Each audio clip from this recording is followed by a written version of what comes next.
ਪਾਕਿਸਤਾਨ 'ਚ ਪੰਜਾਬੀ ਕਾਨਫਰੰਸਾਂ ਦੇ ਸਭ ਤੋਂ ਵੱਡੇ ਨੈਟਵਰਕ ਪੰਜਾਬੀ ਨੈਸ਼ਨਲਿਸਟ ਫੋਰਮ ਵੱਲੋਂ ਜੀ ਆਇਆਂ ਨੂੰ। ਪੰਜਾਬੀ ਖੁਦ ਨੂੰ ਮੁਹਾਜਰਾਂ ਤੇ ਪਠਾਨਾਂ ਦੀ ਸਾਜ਼ਿਸ਼ਾਂ ਤੋਂ ਬਚਾਉਣ।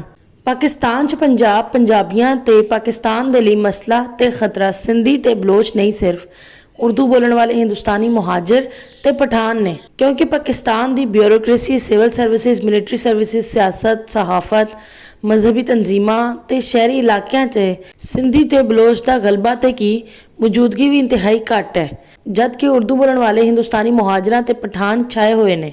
उर्दू बोलने वाले हिंदुस्तानी मुहाजिर ते पठान चूँकि पाकिस्तान की bureaucracy, civil services, military services, सियासत, सहाफत, मजहबी तंजीमां के शहरी इलाकों से पंजाबियों के बाद सब तो बहुते छाए हुए ने, इसलिए पंजाब ते पंजाबियों ते पाकिस्तान के खिलाफ हर वेले साजिशां ते शरारतां च लगे रहंदे ने। सिंधियां ते बलोचां नूं इन्हां दे अपने अपने इलाकों च समाजी, मुआशी, इंतजामी ते तरक्याती मामलात च इख्तियार चाहिदा है, जो इन्हां नूं दिता जाए तो सिंधियां ते बलोचां दे पंजाबियां नूं कोई मसला नहीं रहना।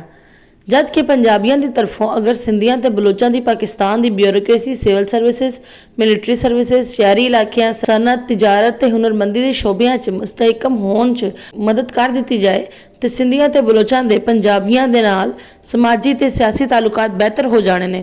लेकिन उर्दू बोलने वाले हिंदुस्तानी मुहाजिर ते पठान एक तो पाकिस्तान की bureaucracy, civil services, military services, शहरी इलाके, सनत, तिजारत ते हुनरमंदी के शोबियां ते काबज ने। दूसरा, इन्होंने पंजाब च भी डेरे डाले हुए ने।